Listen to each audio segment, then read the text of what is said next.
A história começou no campo de batalha onde soldados estavam envolvidos em combates ferozes. De repente, uma explosão poderosa ocorreu na ponte, reduzindo-a a escombros. Alguns soldados lamentaram que não podiam voltar à sua base, já que a ponte tinha sido destruída. Euria virou-se para Hyde e declarou que ele era o herói de Altin e ela não podia permitir que ele causasse estragos em tudo. Hyde respondeu dizendo: "Então você finalmente chegou." Euria explicou que tinha vindo porque ouviu dizer que Hyde estaria lá e também trouxe consigo uma magia incrível naquele dia. Hyde expressou sua expectativa pelo encontro deles e observou que, depois de centenas de batalhas, eles finalmente poderiam acertar as contas. Euria respondeu: "Esta é nossa 629ª batalha." Hyde exclamou: "Foram tantas assim?" Ele também agradeceu a ela por sempre lembrá-lo. Ela respondeu que o fazia porque Hyde frequentemente esquecia. Ele admitiu que, ao contrário dela, ele era um idiota, mas não podia revelar seu lado vulnerável no campo de batalha, pois era conhecido como um herói. Ela assegurou a ele que também era chamada de sábia e estava determinada a não ser superada.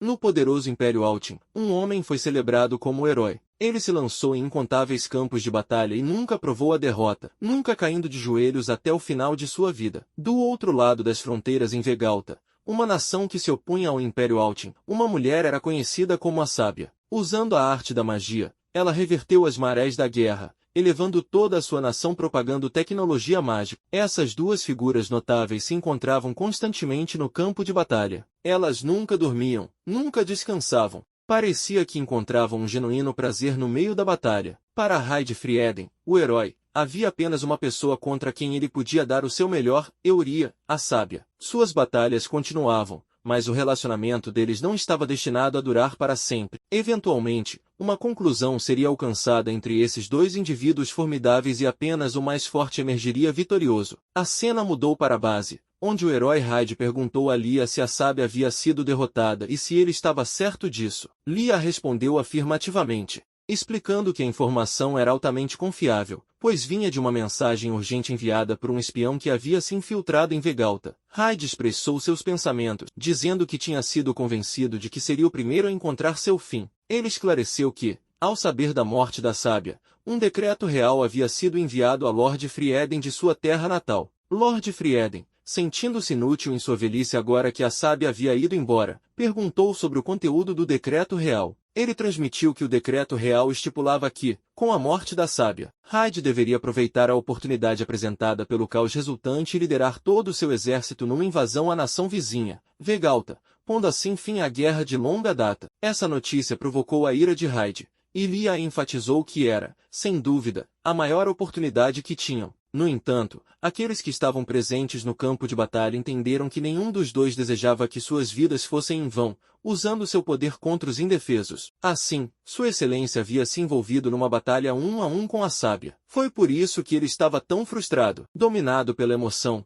Lia começou a chorar. Ele insistiu que não podiam explorar a morte da grande sábia, que havia desejado a paz, para a guerra. Em vez disso, deveriam estar lamentando sua morte. Hyde concordou, reconhecendo que havia alguns sentimentos bonitos ali. Ele se levantou de sua cadeira e declarou que garantiria que aquelas palavras chegassem até ela. Tirando sua armadura, deixou aqueles na sala perplexos. Lia perguntou a ele para onde ele estava indo, ao que Frieden respondeu que estava apenas dando um passeio. Ele não podia encontrar um amigo vestido para a guerra. Com isso, partiu em direção à fronteira entre Altin e Vegalta. À medida que se aproximava da fronteira, flechas inimigas caíram sobre ele. Com uma velocidade notável, ele avançou correndo, deixando os soldados de ambos os lados chocados ao verem Hyde do Império Altin. Hyde se aproximou do muro, caminhando em sua superfície, se aproximando da posição inimiga. Os comandantes inimigos instruíram seus magos a derrubar Hyde. Quando Hyde se aproximou, ele conseguiu socar um dos combatentes inimigos, mas uma explosão o atingiu por trás. Tiana confrontou Hyde, perguntando por que ele havia vindo invadir seu país. Hyde se virou para Tiana e retrucou perguntando se ela estava lá para preencher o vazio deixado por sua falecida mestra. Tiana pressionou-o por uma resposta. Ele acabou suportando uma série de ataques das forças inimigas, derrotando-os 1 a 1. Ele explicou que seu único propósito era se despedir da sábia. A cena então mudou para a capital real de Vegalta. Hyde quebrou uma parede e os guardas exigiram que ele parasse. Hyde se desculpou,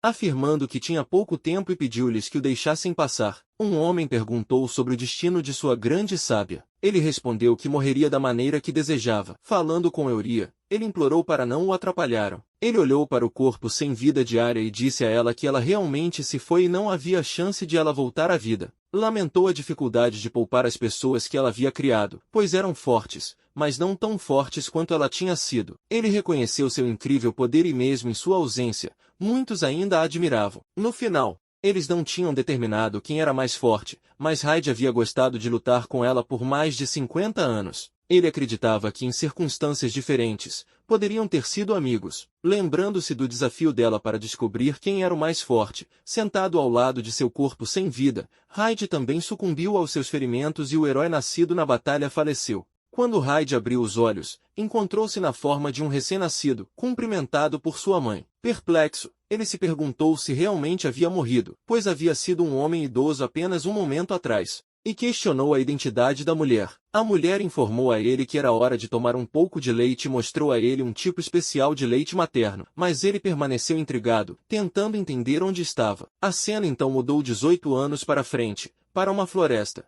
Um jovem se aproximou de Hyde, expressando sua habilidade em derrubar árvores. Hyde o advertiu para recuar um pouco e, com um único golpe de seu machado, derrubou a árvore sem esforço. Os espectadores se maravilharam por terem Hyde entre eles, e um homem não conseguia acreditar que Hyde havia feito isso sem magia. Mas Hyde humildemente respondeu que não podia usar magia e que não havia jeito. Hyde então segurou a árvore caída e perguntou para onde deveria levá-la. Após uma inspeção mais próxima, descobriram algo na árvore, um esquilo. Os outros observaram que era uma nova espécie, uma descoberta emocionante, e decidiram entrar em contato com uma empresa de jornal para compartilhar a notícia. Hyde admirava a tranquilidade de sua vida atual e pensava que provavelmente passaria seus dias em tal tranquilidade. A cena então mudou para uma mansão, onde uma mulher, ao ver a imagem de Hyde no jornal, expressou seu conhecimento sobre ele. A cena voltou para a casa de Hyde, onde sua mãe o chamou. Ele desceu as escadas e perguntou sobre o assunto. Sua mãe perguntou o que ele tinha feito, ao que Hyde respondeu que não conseguia se lembrar de ter feito algo específico. Ela o informou que um nobre da capital real havia vindo procurá-lo de manhã e solicitado uma reunião com o chefe da aldeia. Ele especulou que poderia ser o mago que lutava contra bestas mágicas com magia,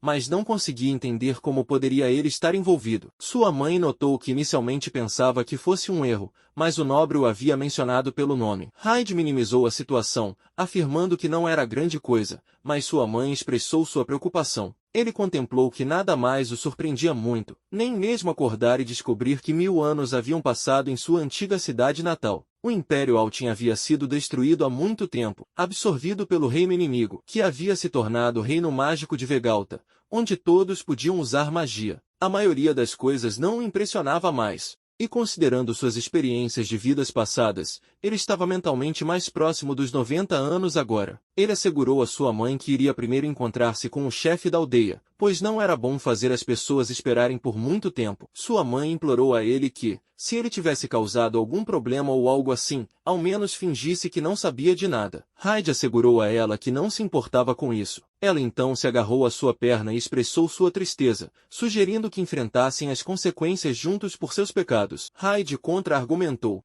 afirmando que primeiro negaria a premissa de que ele tinha feito algo errado. Hyde foi ao mercado, onde um homem o questionou sobre suas ações. Ele respondeu que não tinha feito nada. Ele percebeu que os rumores já haviam se espalhado por toda a vila. Ao avistar um veículo mágico pela primeira vez, ele deduziu que, como era de propriedade privada, devia pertencer a um nobre de alta patente. O chefe da aldeia se apressou e perguntou sobre as ações de Hyde. Hyde notou humoristicamente que parecia estar enfrentando alguém importante. O chefe informou a Hyde que a pessoa que queria encontrá-lo não era apenas um nobre qualquer, mas um descendente distante da família real no reino mágico de Vegalta, uma figura bastante conhecida. Hyde ficou perplexo e perguntou por que tal pessoa o procuraria. O chefe explicou que não tinha todos os detalhes, o indivíduo apenas expressou o desejo de encontrar Hyde. O chefe assegurou a Hyde que, acontecesse o que acontecesse, ele não abandonaria um membro da aldeia. Hyde expressou sua gratidão e entrou na sala. Ele ficou surpreso ao encontrar Euria lá.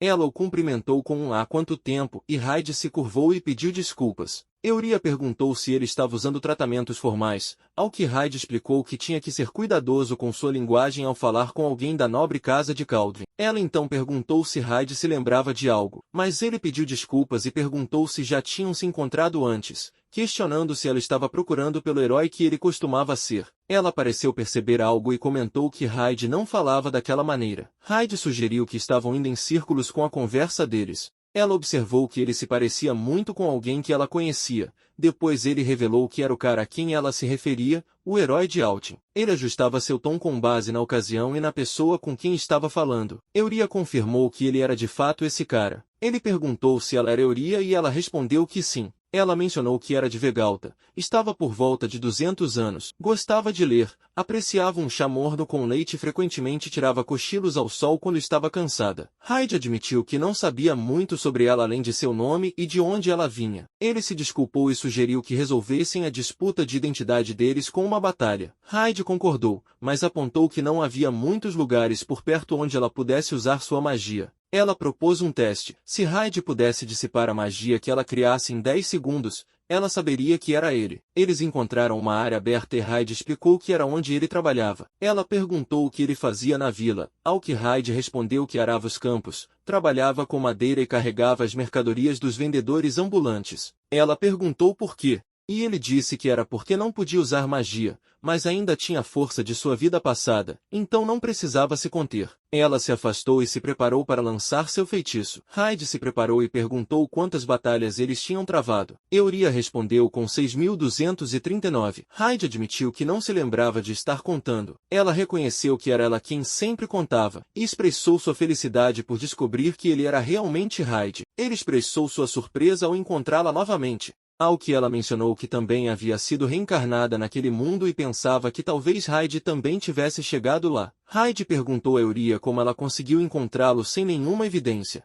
Ela explicou que havia visto um artigo no jornal sobre um esquilo e, na foto, reconheceu Hyde. Hyde observou que ela também olhava artigos do campo, e ela respondeu que confiava em suas intuições. Eles se sentaram nas árvores caídas, e Hyde perguntou sobre o conceito de reencarnação. Ela explicou que, em termos simples, envolvia herdar todas as memórias e habilidades de uma vida anterior para a próxima. Para ser preciso, era chamado de magia de reencarnação. Hyde perguntou se ela havia usado essa magia, ao que ela respondeu que não. Ela esclareceu que magia de reencarnação era um termo provisório que ela havia dado ao conceito, que existia apenas teoricamente, mas ela não sabia como fazê-lo acontecer. Hyde comentou que ela parecia entender os resultados potenciais do uso da magia de reencarnação, mas não o procedimento ou método real para usá-la. Ele achou intrigante que mesmo a sábia que havia criado a magia não soubesse como usá-la completamente. Euria mencionou então que, se ela tivesse realmente usado a magia de reencarnação, ela se pareceria com ela mesma de sua vida anterior. Hyde perguntou se isso significava que ela tinha sido reencarnada como humana em vez de elfa. Ela confirmou isso, explicando que era por isso que ela e Hyde tinham orelhas parecidas. Curiosa sobre as habilidades mágicas de Hyde, ela perguntou sobre os resultados de seu teste de aptidão mágica. Hyde contou sobre ter feito o teste quando criança e como, ao tocar no dispositivo de exame, ele quebrou imediatamente. Os oficiais então deram a ele uma palestra, declarando-o incompetente. Ele admitiu que preferia evitar causar problemas para os outros insistindo em usar magia e estava contente com sua vida no campo. Ele observou que, embora ainda houvesse bestas mágicas por perto, era uma existência mais pacífica em comparação com sua vida anterior. Ela sugeriu brincalhona que ele poderia ser o herói, e Hyde reconheceu que seus dias de herói já tinham passado. Ela insistiu que Hyde era tão forte quanto ela. Hyde não negou isso, mas apontou que em seu mundo apenas os magos podiam lutar em batalhas. Ela rapidamente se levantou e disse a Hyde que queria se casar com ele, deixando-o chocado. Ela acrescentou que ele seria seu noivo a partir daquele momento. Hyde, ainda atordoado, pediu a ela que esperasse e não tornasse isso tão definitivo. Euria explicou que se Hyde fosse parente próximo da família Caldwin, um ramo da família real, ele poderia fazer o exame de aptidão mágica na Academia de Magia, demonstrando suas habilidades lá. Ele poderia se tornar um mago. Ela viu isso como uma opção perfeitamente válida. Hyde hesitou, sugerindo que pareceria estar trapaceando. Euria discordou, argumentando que não era trapaça. Ela acreditava que Hyde já havia provado sua força lutando ao lado dela por mais de 50 anos e sendo chamado de herói. O fato de ninguém reconhecê-lo apenas porque ele não podia usar magia era algo que ela não podia aceitar. Hyde respondeu à proposta de Euria expressando sua alegria ao ouvir isso. Ela sugeriu que determinassem quem era o mais forte, mas Hyde contra-argumentou, dizendo que parecia trapaça decidir isso agora. Ela acreditava o contrário, convencida de que Hyde sentia o mesmo. Eles contemplaram seus papéis como o herói e a sábia, reconhecendo que qualquer um deles perdendo poderia levar à queda de seu país. Ele compreendeu a necessidade de levar sua batalha a sério, mesmo que eles sempre tivessem lutado com seriedade. Hyde reconheceu que, embora não pudessem mudar o passado, ele não fugiria ou se esconderia, declarando firmemente que sempre aceitaria qualquer desafio que viesse em seu caminho. Hyde saiu do quarto, e o chefe da aldeia perguntou se havia alguma má notícia. Hyde assegurou a ele que não era nada, mas que estava indo para a capital real com a dama de Kaldvin, Euria. Ouvindo isso de dentro do quarto, suas emoções transbordaram. Euria pensou que Hyde havia compartilhado seus planos com o chefe, mas ficou surpresa ao ouvi-lo anunciar seu noivado. Ela saiu do quarto, e Hyde notou um grupo de pessoas perguntando se ele realmente iria para a cidade capital e se os apresentaria à princesa de Kaldvin, que diziam ser excepcionalmente bonita. Hyde observou que Euria não parecia estar se sentindo bem, e alguns guardas se aproximaram para protegê-los. Ele repreendeu as pessoas por sua grosseria, explicando que se ficassem tão perto ele e Euria não conseguiriam chegar ao veículo mágico. Ele estendeu a mão para Euria, e ela a pegou. O chefe emergiu de dentro da casa e concordou com Hyde, instruindo os curiosos a recuarem. Hyde e Euria embarcaram no veículo e partiram para a capital real. Enquanto viajavam, Hyde comentou que nunca esperava que as coisas se desenrolassem dessa maneira. Euria admitiu que estava um pouco confusa. Hyde chamou por ela algumas vezes e depois perguntou se ela podia ouvi-lo. Ela confirmou que podia ouvi-lo de fato. Hyde pensou consigo mesmo que Euria tinha uma personalidade tímida mesmo antes de sua reencarnação, e ele apreciou suas desculpas. Ele então perguntou se ela sabia o motivo de sua incapacidade de usar magia. Ela pensou sobre a razão, e sugeriu se era por causa de seu poder mágico. Ela explicou que o poder mágico regular era como água, podia fluir por um caminho chamado circuito mágico. No entanto, o poder mágico de Hyde era mais como uma pedra, então não fluía em primeiro lugar. Se ele tentasse forçá-lo, o próprio circuito se quebraria. Hyde reconheceu que talvez esse fosse o motivo. Ela admitiu que não sabia como esse tipo de poder mágico havia surgido, mas se Hyde quisesse usar magia, ela teria que construir uma fórmula teórica especial para combinar com seu poder mágico único e criar um novo tipo de circuito mágico a partir do zero. Hyde perguntou a Euria se o processo de construção de um novo circuito mágico demoraria muito. Euria explicou que levou centenas de anos para estabelecer a base de sua teoria mágica. Hyde agradeceu a ela e observou que o mistério dos 18 anos agora estava resolvido. Euria perguntou se Hyde realmente queria usar magia. Hyde esclareceu que simplesmente queria saber como era usar magia. Ela assegurou a ele que estaria tudo bem, porque ele não poderia derrotá-la com magia. Hyde notou sua confiança. Ela agradeceu por aceitar sua proposta de noivado. Ela expressou seu motivo para propor o casamento, querendo lutar juntos novamente. Hyde concordou que era a única maneira para um plebeu que não podia usar magia se tornar um mago. Ele também sentiu que suas reencarnações compartilhadas 1000 anos depois não poderia ser mera coincidência. Se alguém estivesse envolvido em sua reencarnação, eles precisavam descobrir e entender suas motivações. Mesmo que fosse uma coincidência, não faria mal investigar. Hyde reconheceu que, como plebeu, não havia muito que ele pudesse fazer, mas ele não queria que ela carregasse o fardo sozinha. Ele também mencionou que a família de Euria tinha conexões com a família real. Ela explicou que Tiana, a filha da família real, havia herdado o papel de sua família. Hyde sugeriu que Tiana de sua vida passada poderia ser a pequena Tiana na atual. Euria apontou que a família Kaldvin agora havia se tornado uma linhagem da sábia, e Hyde se maravilhou como havia se tornado o noivo da filha de uma família tão extraordinária. Euria o tranquilizou dizendo que ele ficaria bem. Hyde questionou se ela estava realmente bem com ele como seu noivo, considerando que tinham sido inimigos em sua vida passada. Ela explicou que não havia problema, e se fossem pessoas que guardavam inimizades passadas, ela não teria proposto o casamento com ele. Hyde expressou que confiava nela pelos mesmos motivos, e ele agradeceu por confiar nele. Por sua vez, ele mencionou que nunca fez um discurso de noivado em sua vida passada, e Euria perguntou se isso era verdade. Hyde explicou que passou a maior parte de sua vida no campo de batalha e poderia ter morrido a qualquer momento, então ele recusará todas as propostas de casamento. Euria perguntou mais, e Hyde confirmou que era verdade. Hyde comentou que já fazia muito tempo, e ele se perguntava se suas histórias tinham sido transmitidas para gerações futuras. Euria se sentiu um pouco envergonhada, e Hyde questionou sua reação. Ela explicou que 1000 anos tinham passado, e muitas coisas haviam sido adaptadas e transmitidas. Curioso, Hyde pediu um exemplo, supondo que fosse sobre o quão cruel ele era. Euria respondeu que não era o que Hyde poderia pensar. Pelo contrário, Hyde ficou curioso para ouvir sobre isso. Euria então informou que eles haviam chegado, e quando desembarcaram do veículo, ela revelou que estavam em sua casa. Hyde ficou chocado com o tamanho impressionante da casa. Ao chegar em sua casa, eles encontraram o pai de Euria, Galian. Ela o cumprimentou e admitiu que havia feito outra excursão sozinha. Galian, parecendo um pouco bravo, a elogiou por ser tão honesta. Euria explicou que havia deixado um bilhete informado às pessoas da mansão para que não se preocupassem com ela. Galian a elogiou por cuidar das coisas, mas quando Euria mencionou trazer seu noivo, Galian rejeitou imediatamente a ideia. Ela confirmou ao pai, Galian, que realmente havia trazido seu noivo consigo. Galian parecia surpreso e perguntou se ela realmente estava falando sério sobre isso. Euria então apresentou Hyde ao pai dela, e Hyde cumprimentou cortesmente Galian. Galian, não totalmente satisfeito com a situação, disse a Hyde para voltar para casa. Hyde pediu desculpas, mas afirmou que não podia fazer isso. Galian reconheceu que Hyde era bastante interessante. Ele explicou que pessoalmente nunca daria sua filha a um homem de origem desconhecida. No entanto, como ele não era o chefe da família Caldwin, ele não podia tomar a decisão para a casa deles. Alicia chegou e perguntou a Galian qual era toda a comoção. Galian informou a ela que Euria havia trazido seu noivo. Alicia de maneira indiferente disse a Galian para se acalmar e se apresentou como a chefe da família Caldwin. Hyde pediu desculpas por sua tardia apresentação e se apresentou como Hyde Frieden. Ao ouvir o nome Frieden,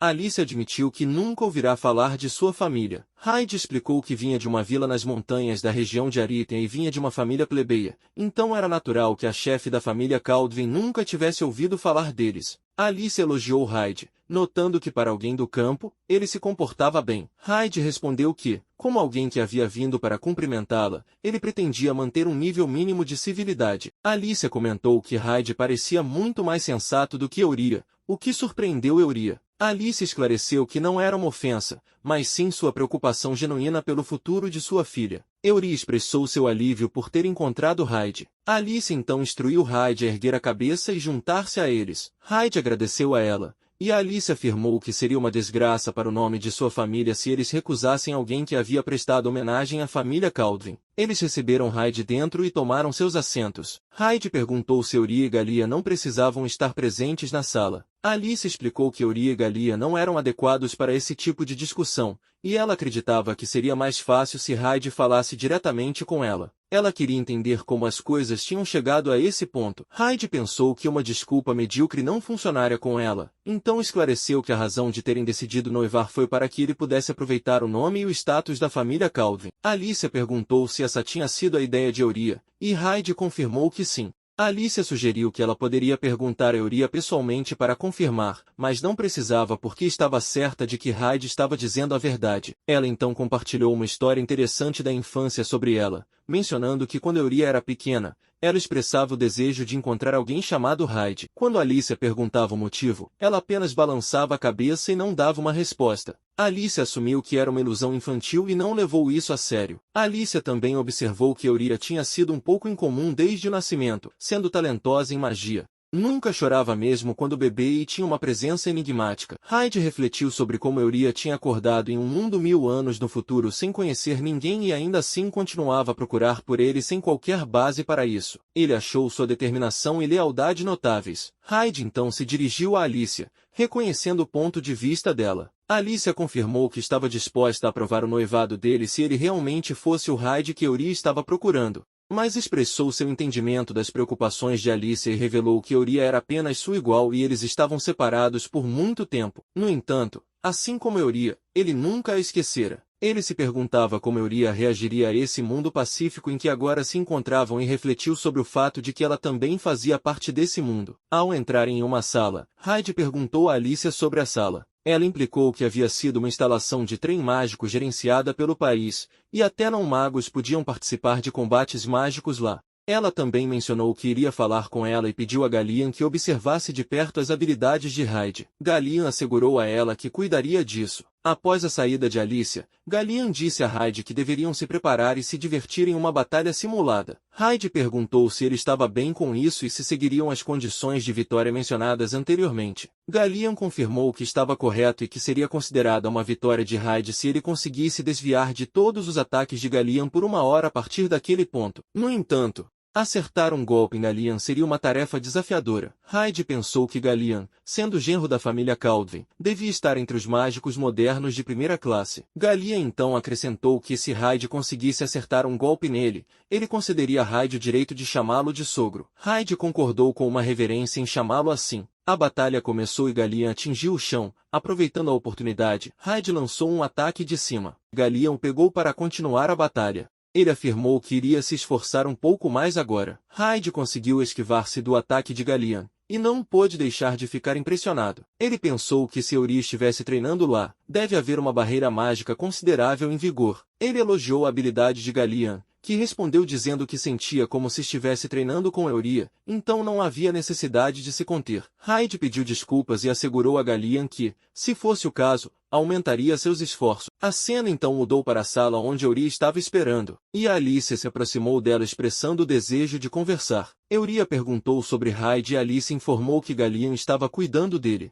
Ela perguntou a Euria se ela estava certa de que o garoto era Hyde, ao que Euria confirmou que era de fato Hyde, o mesmo que ela conhecia. Alicia expressou sua surpresa, já que não esperava que Euria o encontrasse lá. Euria a tranquilizou, mencionando que ela também estava um pouco preocupada, mas ficou aliviada por ter Hyde com ela. Alicia então perguntou a ela se ela realmente gostava de Hyde. Euria confessou que realmente gostava de Hyde, mas então sua confiança vacilou e ela admitiu que talvez gostasse dele. Alicia perguntou por que Euria havia perdido sua confiança, e Euria explicou que era porque ela nunca havia se sentido dessa forma antes. Foi quando ela estava à beira da morte que percebeu seus sentimentos e ansiava ver Hyde e testemunhar seu sorriso mais uma vez. Ela expressou seu desejo de vê-lo novamente e esperava que talvez fosse a hora certa para dizer a ele que gostava dele. Alicia tranquilizou Euria, mencionando que ela e Hyde pareciam pensar de maneira semelhante, e ver as coisas à luz de suas experiências passadas. Ela esclareceu que não estava tentando esconder nada sobre sua vida anterior de sua mãe e de outras pessoas, mas era por causa de seu segredo que ela hesitava. Alicia disse a ela que estava tudo bem e que não a pressionaria a respeito disso,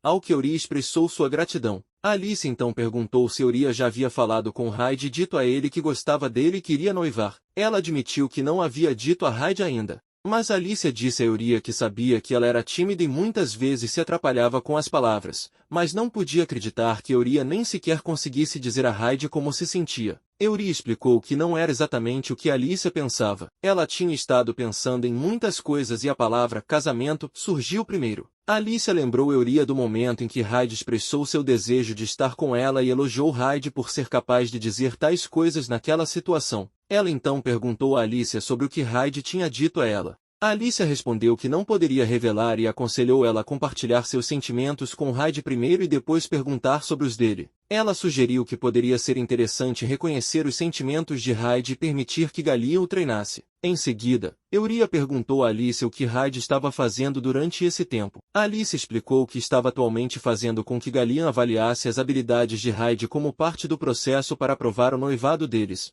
Euria chamou Alicia e Alicia advertiu que se Euria estava pensando em pedir para cortar atalhos, ela não ouviria. Euria esclareceu que não era sua intenção e mencionou que o Hyde não conseguia usar magia, mas era excepcionalmente forte. Seu pai estava em perigo. Nesse momento, ouviram um barulho alto vindo da sala, que não apenas causou uma comoção, mas também danificou o chão. Ambos olharam para fora e Hyde perguntou se alguém estava por perto. Ela confirmou que estava lá e Hyde perguntou se ela tinha visto Gallian voando sobre eles. Ela respondeu que Gallian realmente tinha voado por ali momentos antes, expressando sua surpresa, já que achava que Gallian tinha se contido. Euria perguntou a Hyde o que ele tinha feito, e Hyde explicou que lhe disseram para não se conter, então ele tinha dado um soco em Gallian. Alicia ficou chocada ao ouvir isso, mas Euria o tranquilizou, dizendo que, se fosse o caso, ela acreditava que Gallian estaria bem. Alicia então perguntou a ela sobre Hyde, e Euria respondeu que tinha reconhecido a força de Hyde e o considerava o homem mais forte.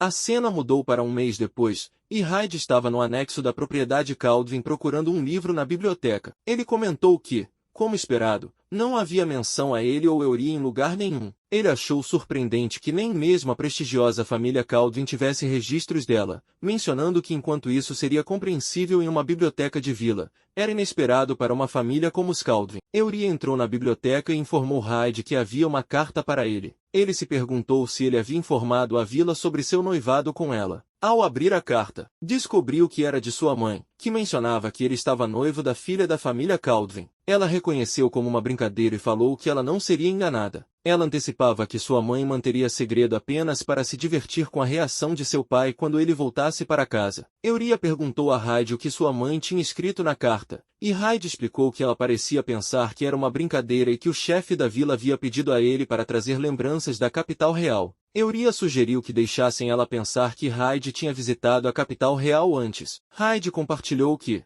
ao longo do último mês, ele havia sido minuciosamente ensinado em boas maneiras e cortesia pela família Caldwin, por Alicia. Euria sugeriu que eles fossem fazer compras juntos para encontrar roupas para Hyde usar quando fizesse o exame na academia. Hyde concordou, percebendo que em sua aparência atual ele não seria capaz de passar como noivo de Euria. Euria viu isso como um encontro com Hyde, e Alice elogiou a fofura dela, desejando-lhes um encontro maravilhoso. Eles saíram e Hyde sugeriu que se dirigissem ao mercado. Euria perguntou a Hyde se as roupas que ele estava usando pertenciam a seu pai. Hyde confirmou que ela estava certa e explicou que tinha pegado emprestado de Galian. Euria mencionou que era uma boa ideia usar as roupas de seu pai. Hyde expressou alguma hesitação em fazer tal pedido, submetendo Euria a esse dilema. Euria o tranquilizou, dizendo que achou bom e refrescante ver um lado diferente dele. Ela acrescentou que naquele dia ela queria encontrar algo que combinasse ainda mais com Hyde. Eles foram a uma loja de roupas para comprar roupas adequadas para Hyde. Depois, foram aproveitar uma refeição, e enquanto comiam, Hyde comentou que a comida estava deliciosa. Ela acrescentou que a culinária da família dela era deliciosa, mas uma refeição assim teria sido impensável 1000 anos atrás. Ela sugeriu adicionar um pouco de sal à carne grelhada simples e ao pão duro, e Hyde reconheceu que entendia o que ela queria dizer. Euria expressou sua felicidade em poder comer junto com Hyde, dizendo que era o que a fazia mais feliz. Hyde notou migalhas no rosto de Euria e apontou. Ela perguntou onde estava e Hyde se aproximou para limpar seu nariz, confirmando que estava lá. Euria, nervosa e lembrando as palavras de Alicia sobre expressar seus sentimentos, estava prestes a falar sobre suas emoções, mas de repente Hyde quebrou a mesa. Ela perguntou se ele estava bem e Hyde respondeu que estava apenas ficando mais animado. Ela então mencionou que havia um lugar que ela queria mostrar a Hyde. Ela o levou a um local de onde podiam ver a Academia Real de Magia de Vagelta, onde fariam seus exames. Hyde comentou sobre o quão enorme era, e Euria revelou que poderia ter se matriculado quando tinha 12 anos, mas escolheu não fazê-lo porque estava ansiosa para encontrar Hyde. Ele agradeceu por sua decisão e ela acrescentou que o rei havia pedido a ela que adiasse sua matrícula para evitar um conflito com a programação da princesa, e ela recebeu alguns doces como recompensa. Hyde elogiou sua atitude. Ao cair da noite, ela mencionou que estudaria lá dali para frente. Hyde assegurou a ela que isso aconteceria assim que ele passasse no exame. Ela então perguntou a Hyde se havia alguém em sua cidade por quem ele gostava. Hyde respondeu que para alguém como ele, todos pareciam netos e crianças, dada sua mentalidade aparentemente de 90 anos. Ele acrescentou que tinha pensado nela o tempo todo, assim como ela tinha estado procurando por ele. Euria expressou que não queria lutar com ele e queria passar tempo juntos como fizeram naquele dia. Por isso, ela ficou feliz em estar noiva dele. Euria estendeu a mão e pediu a ele que cuidasse dela daqui para frente. Hyde reciprocamente fez o mesmo gesto, dizendo que ele também faria o mesmo, e selaram seu acordo com um aperto de mão.